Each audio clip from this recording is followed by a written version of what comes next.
For many centuries, mankind has been trying to understand whether we are alone in the universe, and if not, whether we can hope for peaceful communication with any aliens we may come across.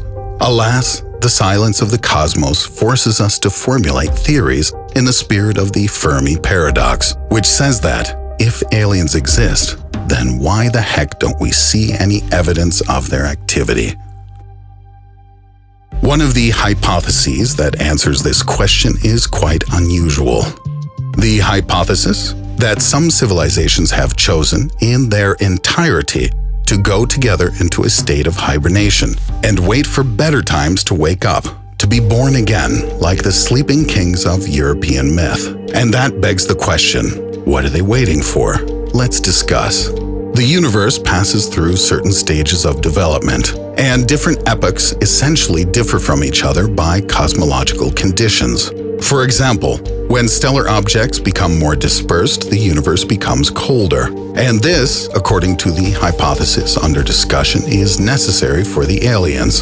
Having already reached their technological singularity, they have moved into a digitized state, and the present state of the universe is, for them, well, a little uncomfortable.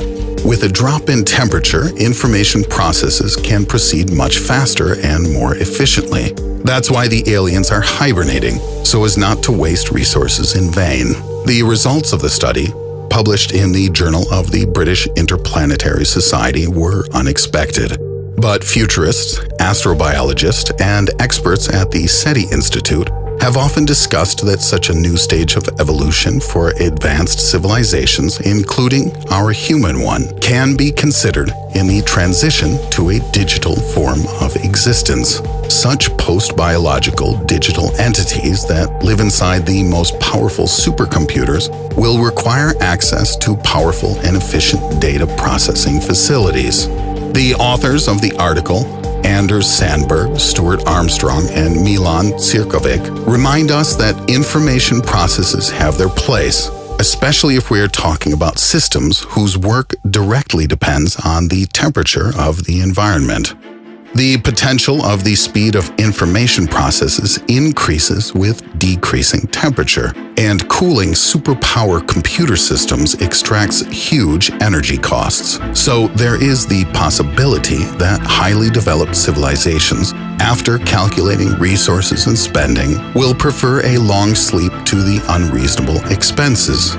At present, the temperature of the background radiation of the universe is about 3 degrees Kelvin. It's cold for us, but that's hot for a supercomputer. According to some recent conjecture, after trillions of years, the cosmic background radiation will practically disappear due to the expansion of the universe and the disappearance of most stars. The speed of information processes in such a medium will be 1,030 orders of magnitude higher than now.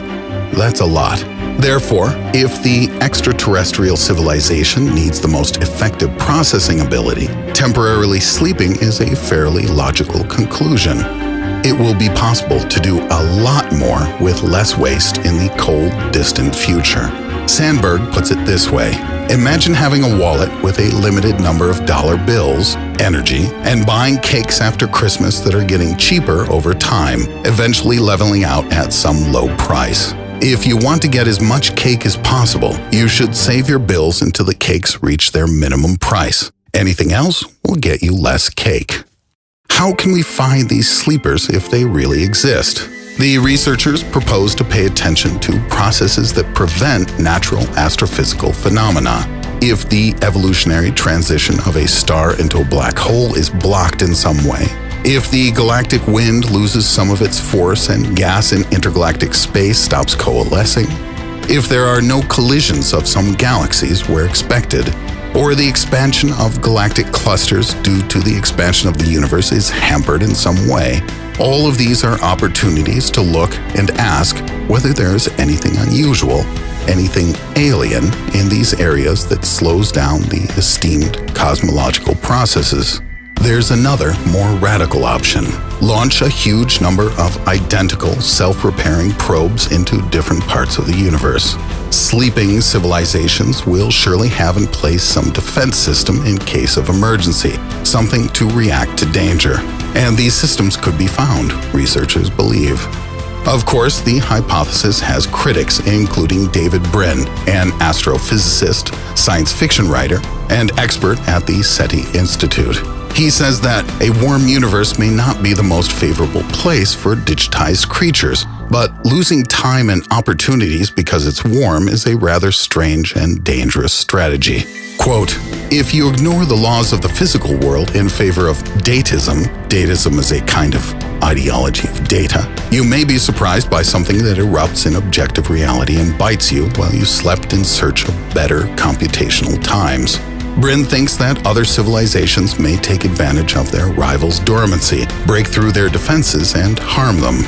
The author of the hypothesis is not a fanatic about the whole idea, but he believes that we need to consider the possibility, as such a strategy could become part of our future and a choice we may decide to make. As he says, "I think whatever the answer to the Fermi paradox is, that we are alone and responsible for the future of this universe, that intelligent life is always doomed, that the aliens are really here in some form, or that we are fundamentally wrong about something essential, whatever the answer, it's going to be mind-blowing. But it might take a long, long time to get the answer." If you have any ideas for future episodes, please leave them in the comments below. The author of the best idea will have their name presented in the video. What will be if we wrap you round and round with Scotch tape? Throw the whole package into a microwave oven. Roast it quite well. Feed that to a giant hungry whale. After that, drown you in the ocean. Then bury you alive, send you into space. Then let you drop back down to Earth, straight to the bottom of the Mariana Trench. After that, take you out and dry you under a nice warm lightning storm. Dress you up, comb you out, stick you on a plane, climb to a height of 30,000 feet, and toss you out once more, where you plummet back down to the unyielding surface. Of course, without a parachute. What will happen then? Let's ask Arnold. How are you feeling, buddy? You still on your feet? Well then, how about this? There's no time to explain. Just click on the link in the description and watch the first episode in this awesomely great new cartoon series, soon to explode across the entire damn internet. Come on, press the button. You can't resist subscribing to this channel.